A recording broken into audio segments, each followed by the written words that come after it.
TechTour on RealAgriculture.com is brought to you by Dow AgroSciences, bringing customer-first innovations to the field. Nobody wants to throw good grain out the back of the combine during harvest, and so while working as a custom harvester, Marcel Kringe came up with an idea to make calibrating the combine not only easier, but safer. So a couple of years ago, actually a few years ago, a friend of me, we were working for and on some larger grain farms, and we were actually throwing pans by hand on the combine, running beside combines, trying to check losses and trying to get them set properly, calibrate loss monitors.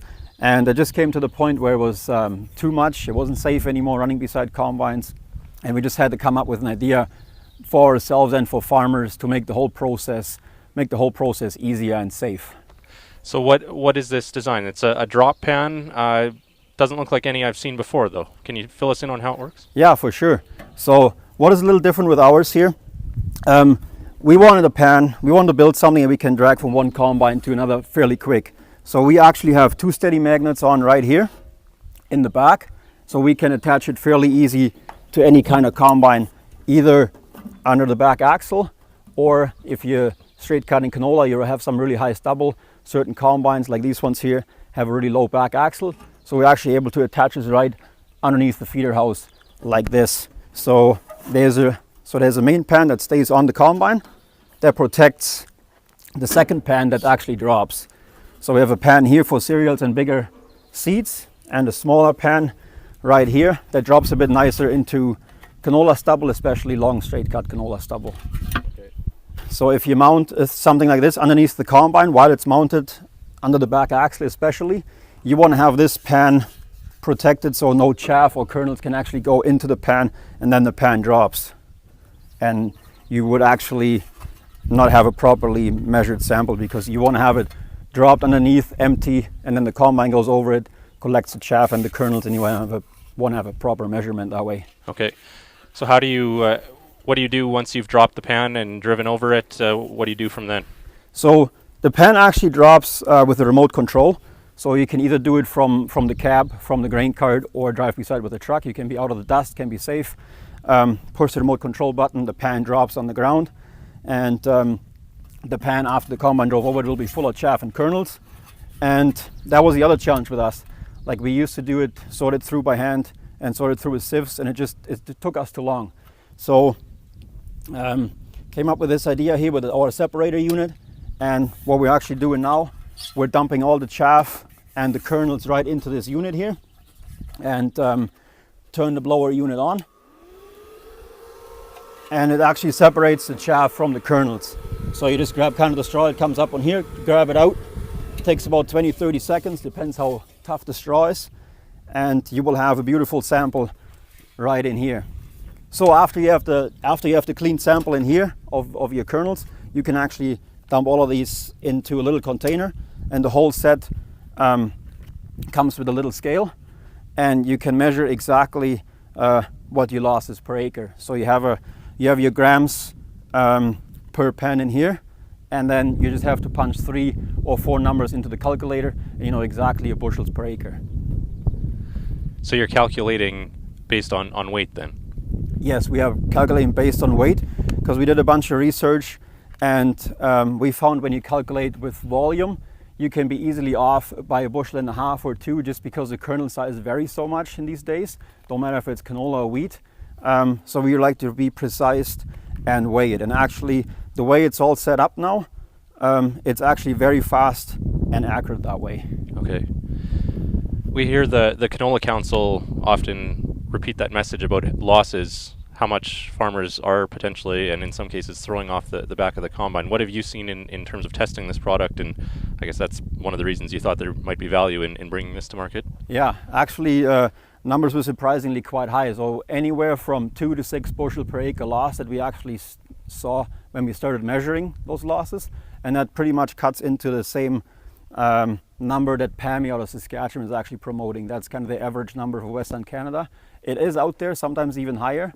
And it is a lot of money when you actually look and you grew that crop all year round, you put all the effort in, put all the good stuff in there, and now you actually want to harvest it, and now you're leaving 2 or 3 bushel behind canola right now is in the low 11th, and wheat is in the mid 8th. So there's a lot of money actually we can save now. So it's not just a canola message anymore, it's a wheat message now too with what the market's done lately. Exactly, for sure. Yeah, wheat is up now, so wheat is worth something. Wheat is a thing to grow. And with wheat going beyond the bushels that you're throwing off the back, is there a use in terms of separating the fusarium infected seed potentially with a panlet? Last year actually we've seen some success with that in the western Manitoba area where fusarium was really high. We had some really good success dropping the pan many more times compared to loss checking, but this helped actually us to set the fan speed different and blow the fusarium kernels out the back, because otherwise you don't find that sweet spot where it's too much and where it's not enough. And we actually had growers that went from a number 3 feed wheat to a number 2, or they went from a number 3 to a number 2 wheat, plus less losses, so the savings were quite high. Okay. But the fusarium kernels need to be very small. As soon as the fusarium kernels are a bit more plumb, it's kind of tough to do, so I'm not saying that works every year. Of course, Marcel, when it comes to canola seed, for example, going out the back of the combine, that is essentially next year's volunteer canola potentially, or the year after even. I guess this is in some ways a tool for helping manage volunteer canola? Exactly, yeah. So if you actually use this tool and bring your losses down, let's say you're losing a bushel of canola per acre, that's 50 pounds seeds per acre actually. That's 10 times the seeding rate that you're actually throwing back on your ground, and sometimes even more than that. So those are the volunteers for the next few years. So it's not just spending time setting up your combine and have less harvest loss, it's also having lost volunteers issue in the future. And that's one of the questions I'm getting a lot as an agronomist: how do I get rid of my volunteer canola in my soybeans or corn?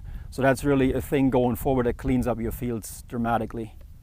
So this drop pan, it obviously doesn't change the settings on the combine. It's a tool for telling you how to calibrate things. Exactly. This is literally a tool to calibrate your combine. So you calibrate your loss monitor, so you actually have a benchmark when you're looking at your loss monitor, and you measuring your harvest loss. So you have to change the settings yourself in order to get the harvest loss down.